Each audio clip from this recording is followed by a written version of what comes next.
Hello? Hello, Andrew. Do you know who this is? I'm not sure. Can you take a guess? Is this infinity? Yes, Andrew. This is infinity. Oh God. I've been calling you for a long time, Andrew, trying to get through to you. Oh, yes. I know. I've been meaning to call you back. Well, now that we've made a connection, you know what you must do. There's just one more thing I've got to do first.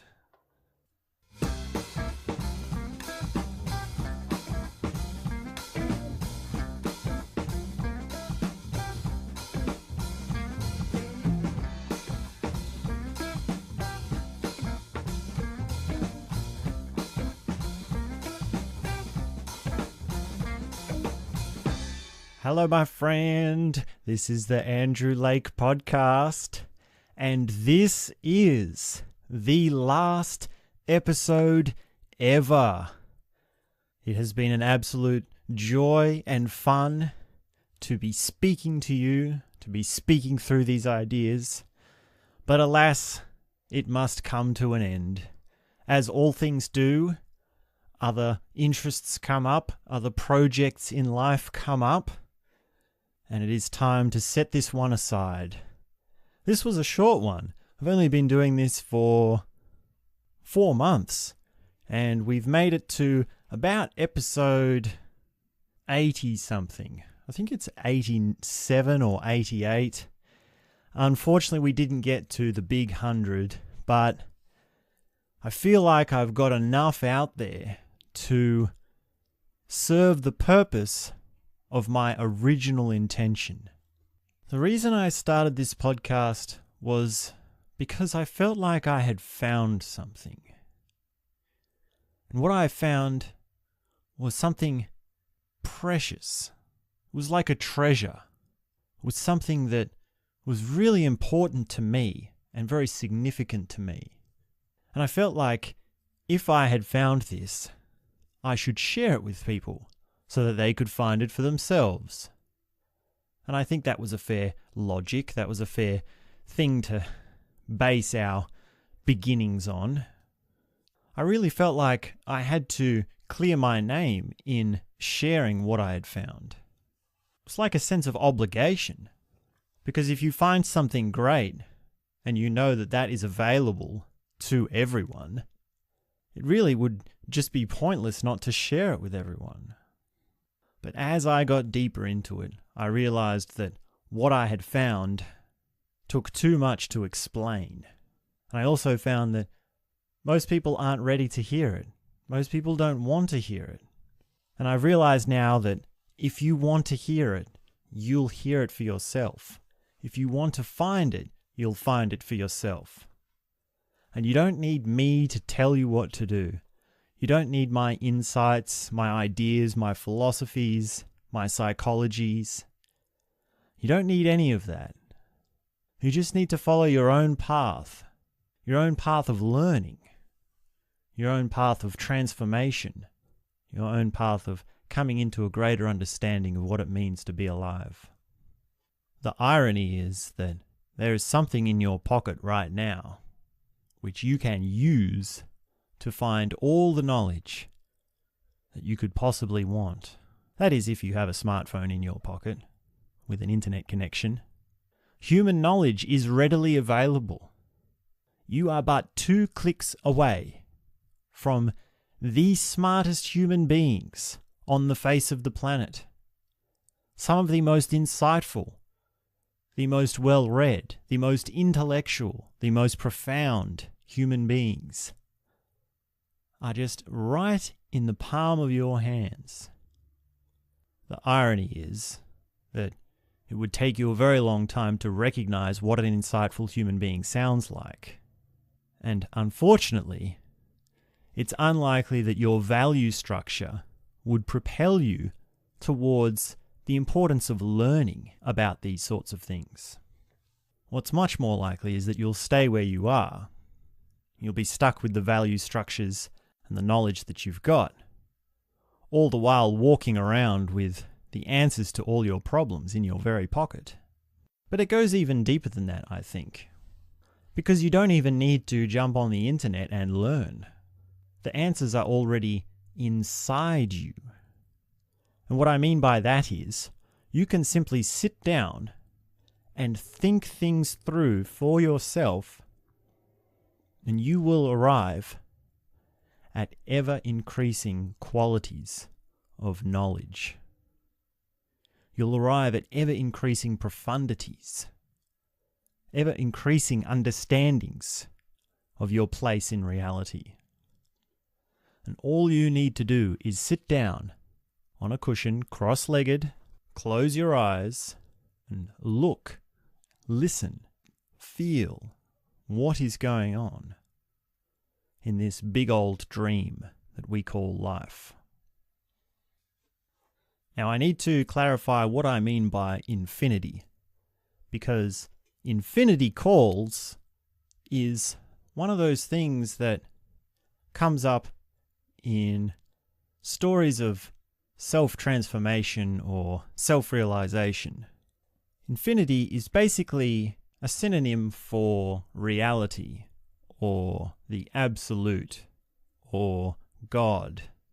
And infinity is a device, or it can be a device, as one of many devices, which take you towards the absolute, or towards God, or any of these words that we're using interchangeably.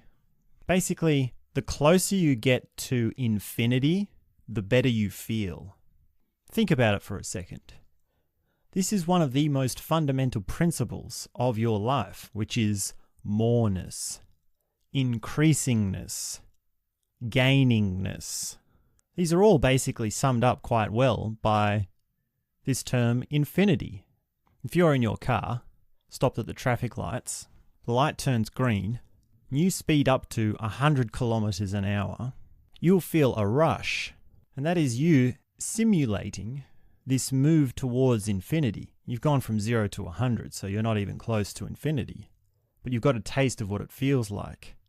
Now think about it. If you're hungry and you eat some food, you've gone from nothing into your stomach to something in your stomach. Think about music, which is sound to your ears, but there's more complexity to it. There's more detail to it. There's more of a harmony that is pleasing to you in it, at least compared to the ambience that you're surrounded by normally. Think about the money that you're making. You make a certain amount of dollars per week, and then you make a little bit more, and you feel good about that increase. You might have a savings account, or your investments, your personal cash flow, and that is a certain amount. And each time it increases, there's something that feels good about that. Yes, we're heading in the right direction. I've saved more money. But do you notice that this is just a step towards infinity? This is a step towards moreness, a gain, a greaterness of something. And I have my own ideas of what it really means to step into infinity fully. One of the best answers that I've found is that infinity is the same number as 0. So you can do this same game by going in the opposite direction. The closer you get to 0, the better you feel. And this is very counterintuitive. It's very paradoxical. If you don't have paradoxical thinking, you're probably thinking that I'm contradicting myself right now. How can 0 in the bank account be a good thing? How can 0 at the traffic lights be a good thing? How can 0 in the stomach be a good thing? But on the contrary, there are people who feel that going towards 0 feels better and better the closer they get. For example, having no money can be liberating. It can be freeing.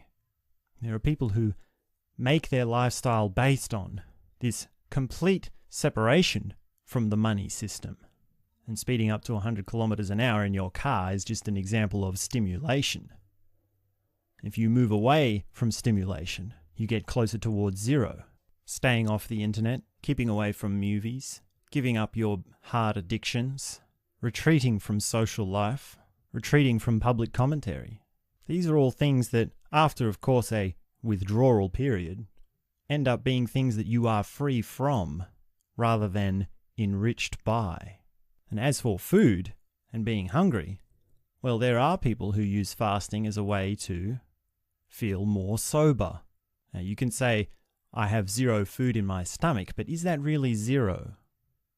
Have you ever really been sober? You can say, well, I haven't been drinking in over a week, so of course I am sober.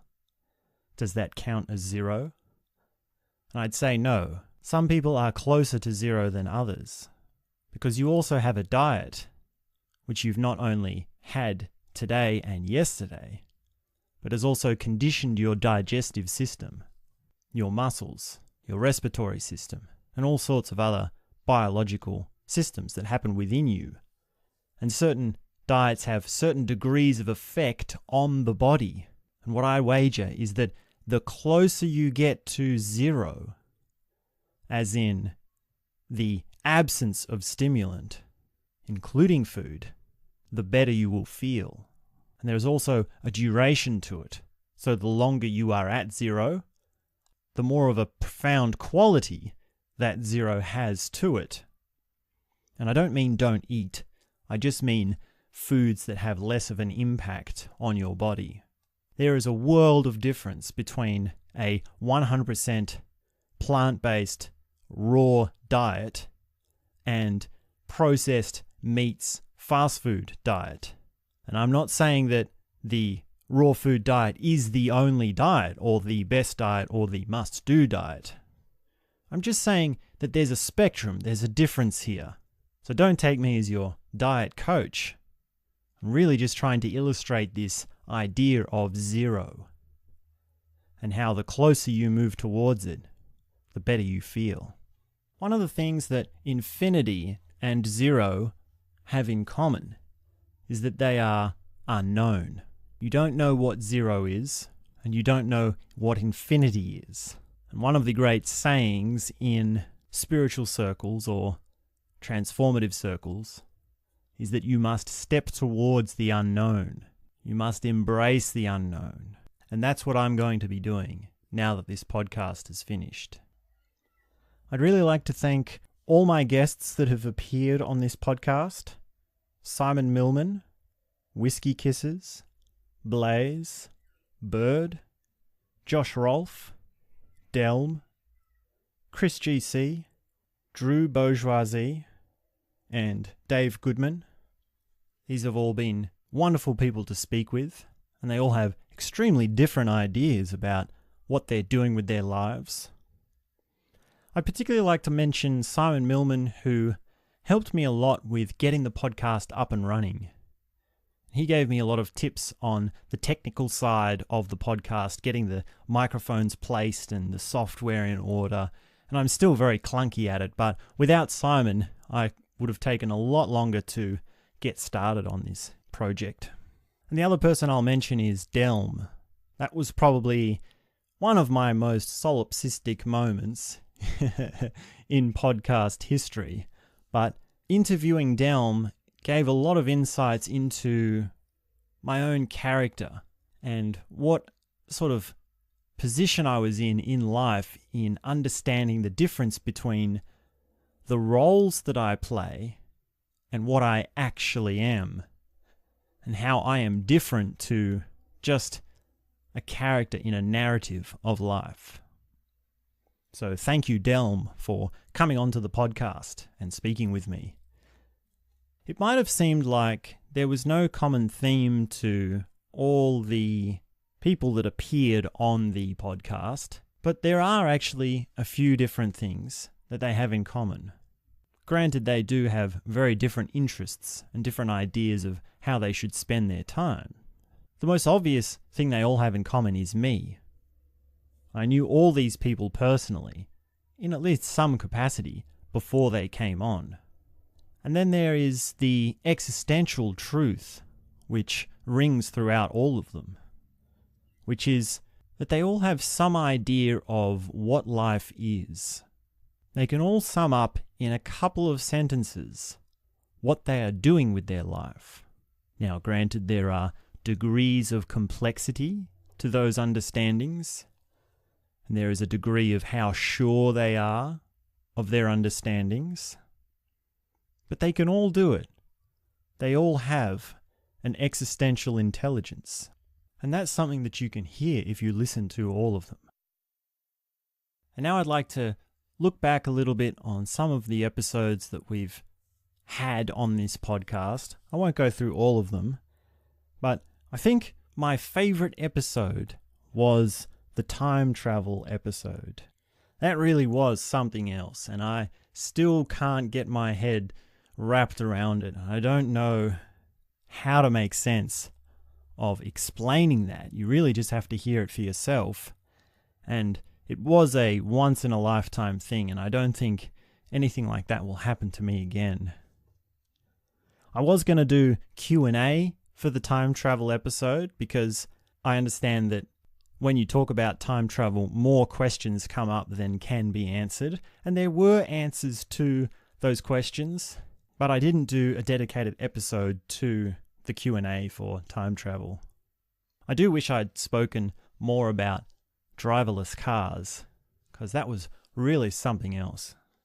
And then I think the most popular episode was I'm Okay, You're Okay by Eric Byrne, followed closely by 90 Days No Fap and Cures for Sexual Frustration. So who would have thought that if you start talking about sex and wanking, it becomes very popular?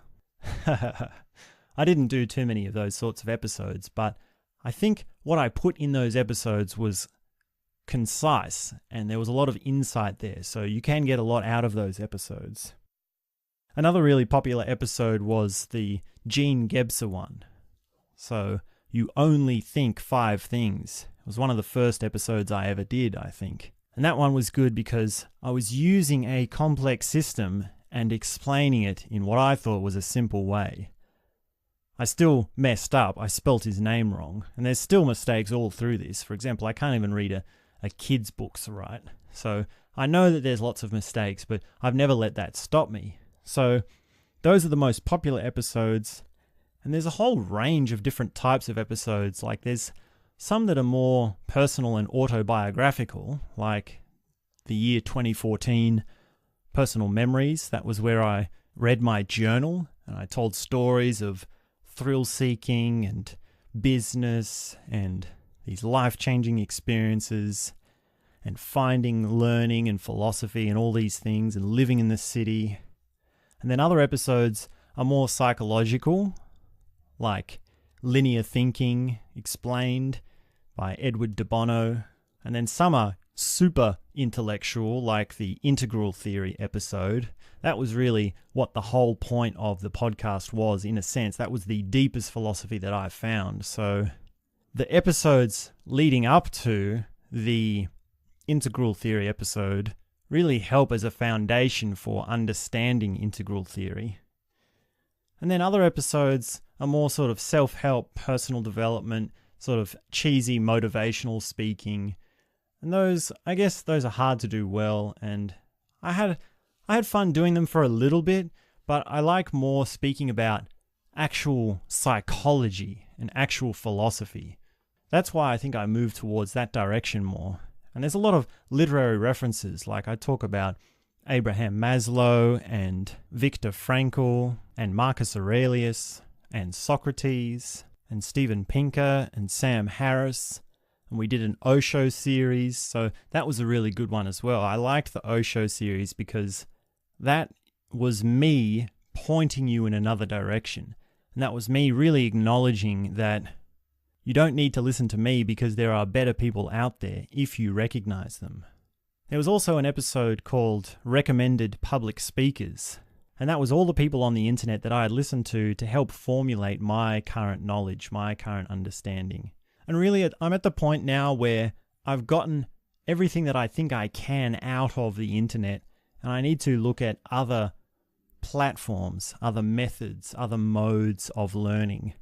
More about the face-to-face learning or the real person-to-person interaction learning. So that's why I need to step back a little bit from this crazy world of the internet and step into the unknown, even deeper.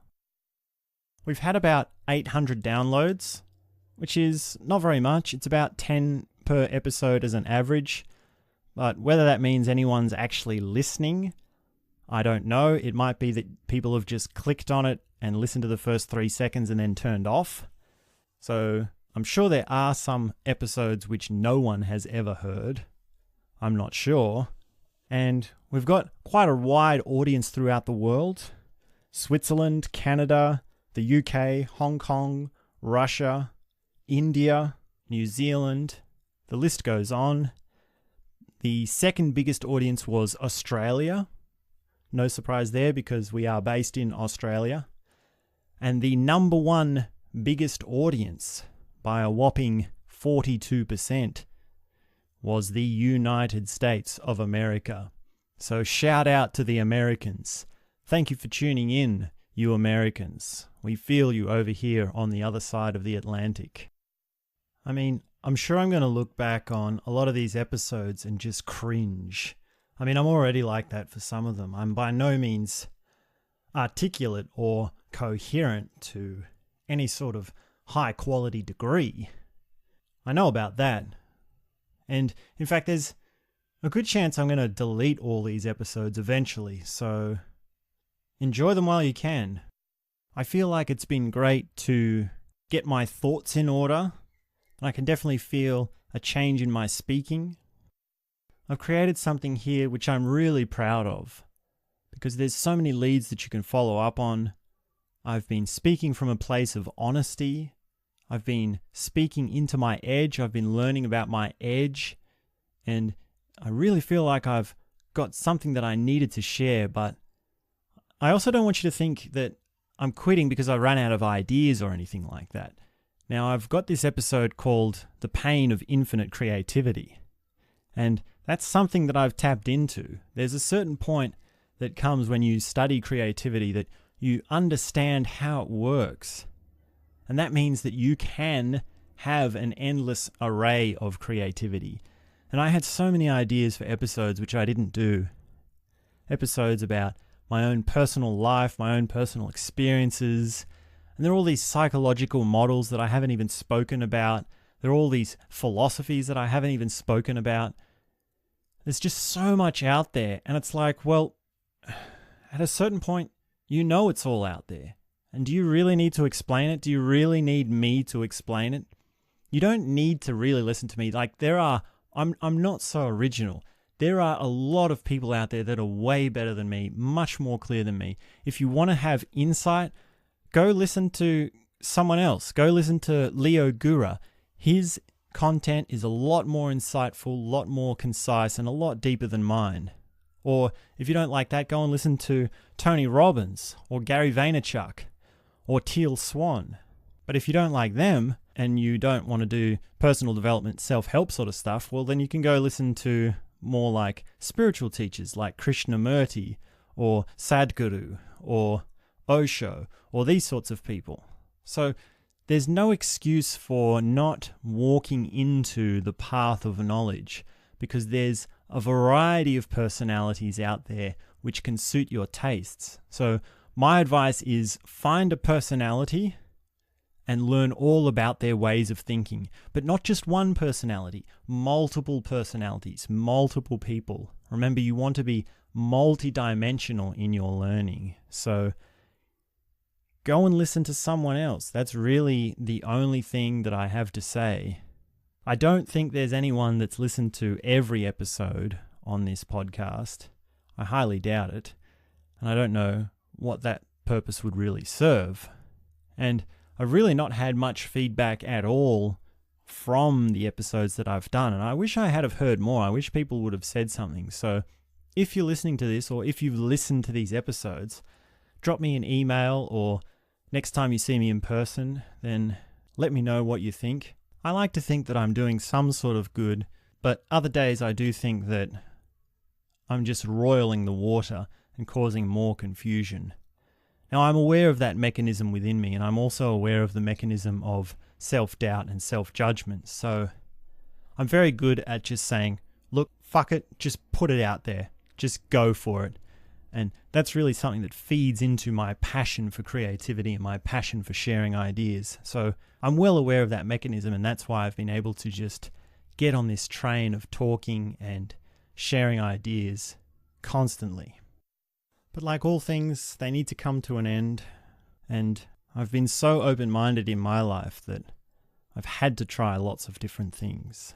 And I was reading something the other day that summed up really well what I felt currently about speaking and learning and knowledge.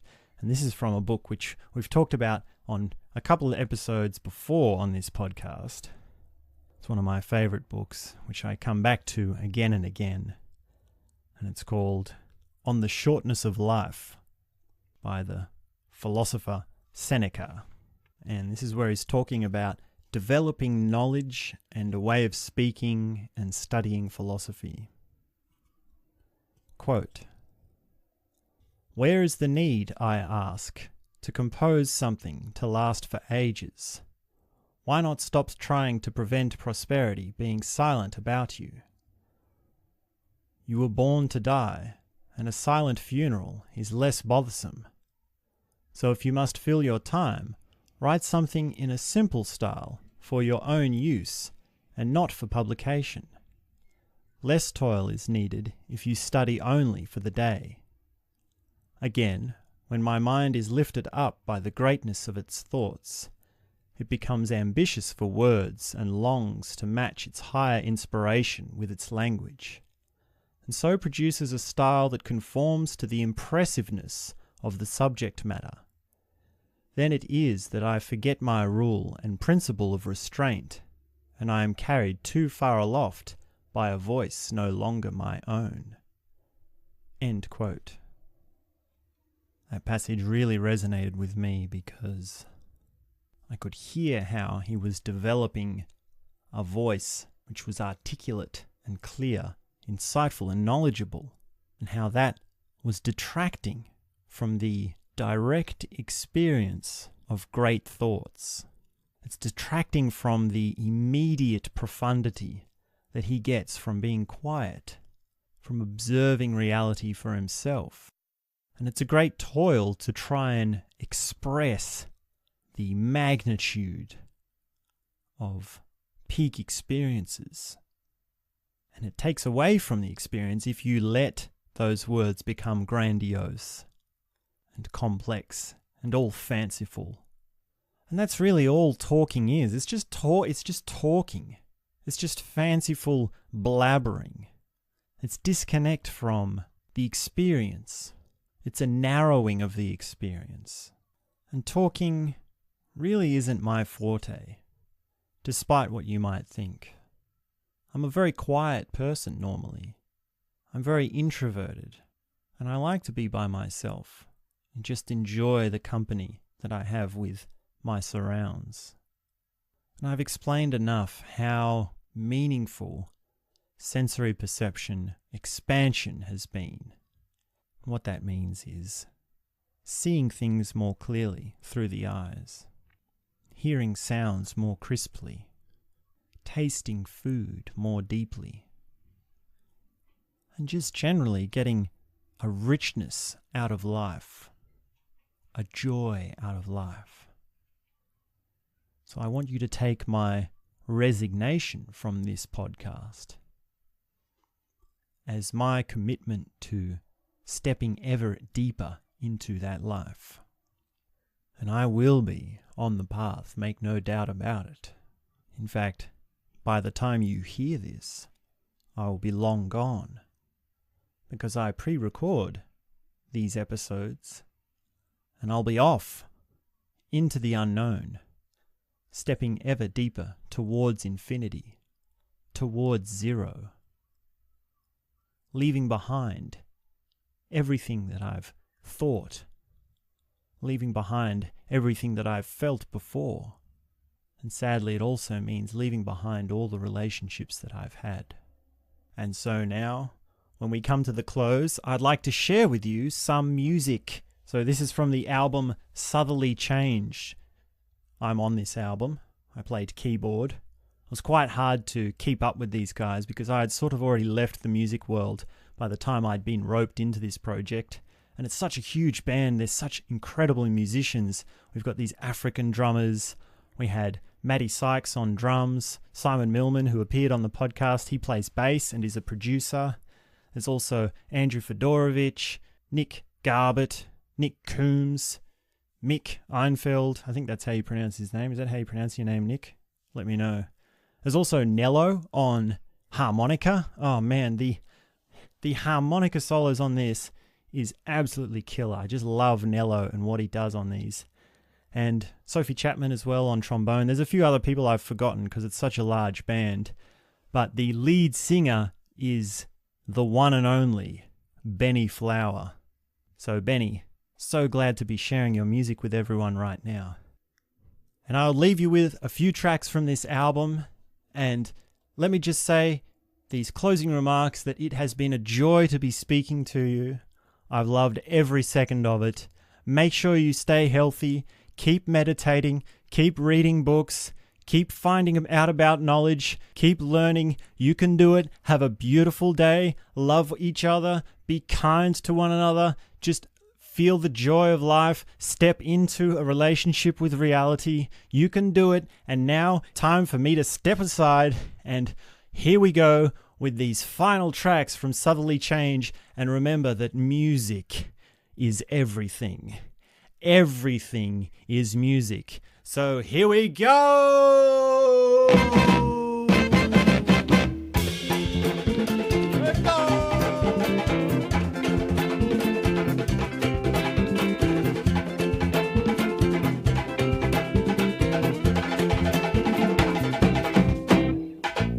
Got your name, got my cry, got so many faces in the folds of time.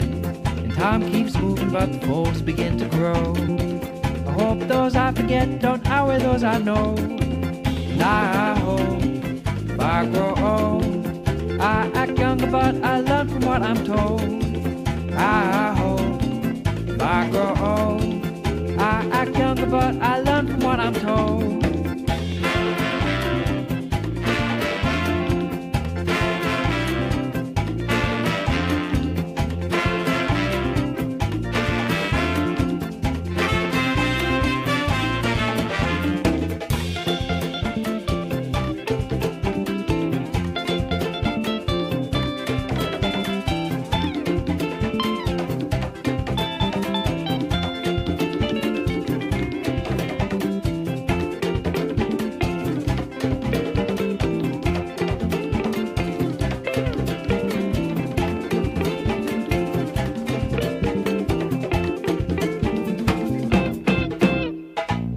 Help yourself, what is mine? These helpful hands can't help but help themselves sometimes. It takes each puzzle piece to make a picture whole. Each piece plays its own part, each piece fulfills a role. And I hope, if I grow old, I act younger but I learn from what I'm told. I hope, if I grow old, I act younger but I learn from what I'm told.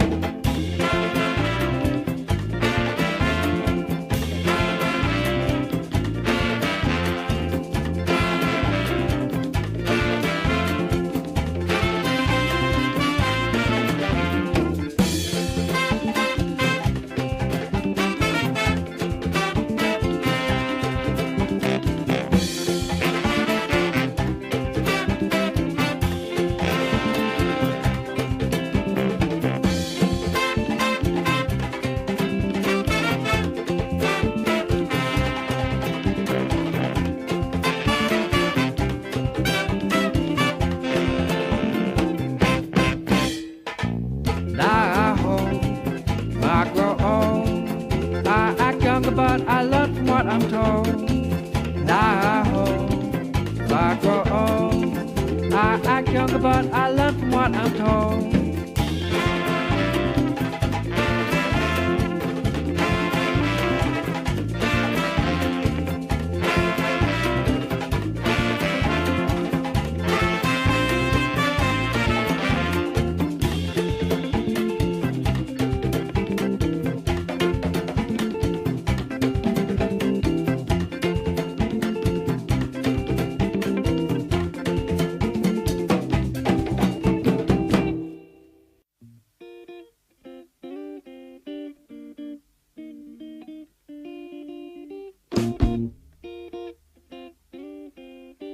We're coming back in with another track. This one is chillin'.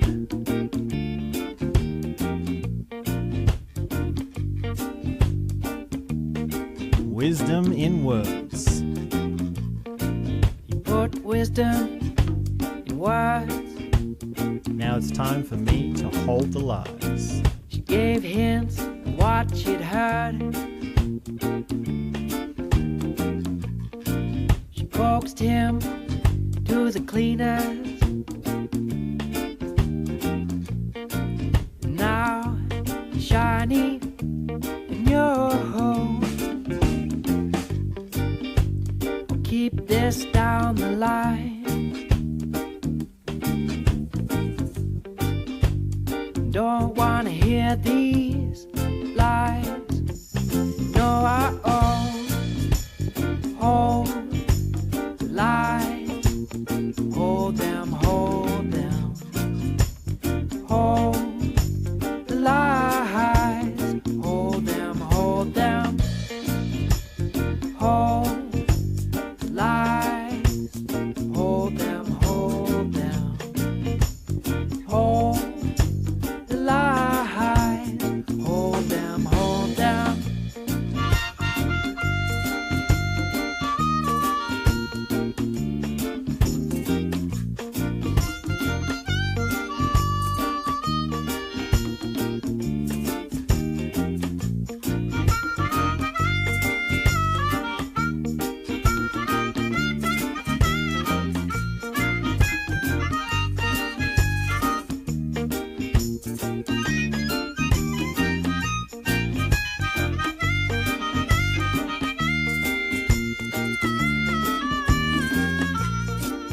All the wisdom in words.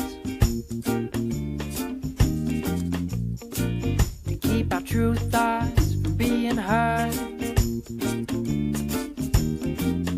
Understated, underscored, underrated, overdrawn.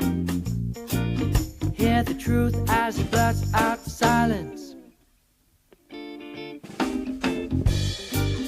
I'll keep this down the line.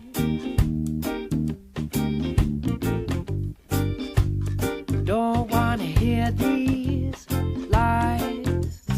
No, I hold the lies. Hold them, hold them. Hold the lies. Hold them, hold them. Hold lies, hold them, hold them.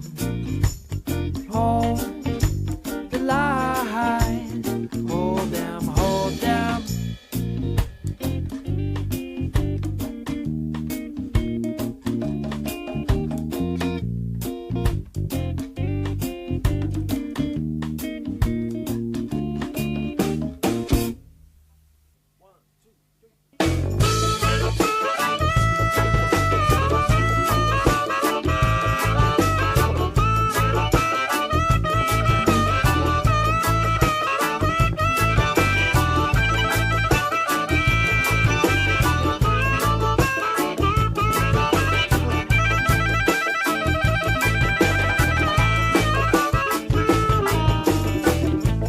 Clean up my act